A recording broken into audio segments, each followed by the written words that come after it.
Next place అయితే మేమైతే కుక్కే సుబ్రహ్మణ్య స్వామి టెంపుల్కి అయితే వెళ్తా ఉన్నాము. వెళ్ళే దారిలో వ్యూ అయితే చాలా బాగుంది. ఫైనల్గా అయితే టెంపుల్కి అయితే రీచ్ అయిపోయినాము.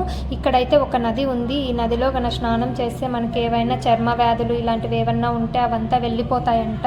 ఇప్పుడైతే ఫ్లోటింగ్ ఎక్కువగా ఉందనేసి నది లోపలికి అయితే అలో చేయలేదు. ఇంకా ఆ వాటర్ని ఇక్కడ డ్రమ్స్ పెట్టి డ్రమ్స్లోకి ఫిల్ చేసి ఆ వాటర్తో అయితే బాత్ చేయొచ్చు మనము. అలానే కాకుండా ఇంకా షవర్ కూడా ఉంది. షవర్తో కూడా బాత్ చేయొచ్చు. ఇంక ఇక్కడ అందరూ రాళ్ళు ఎందుకు పెడతారో నాకైతే తెలీదు. అందరూ పెడతాన్నారనేసి నేను కూడా పెట్టేసినాను. అసలు ఎందుకు రాళ్ళు పెడతారో మీకు ఏమన్నా తెలిస్తే కమెంట్ సెక్షన్లో అయితే కమెంట్ చేయండి. ఇంకైతే మేమైతే దర్శనానికి అయితే వెళ్తున్నాము.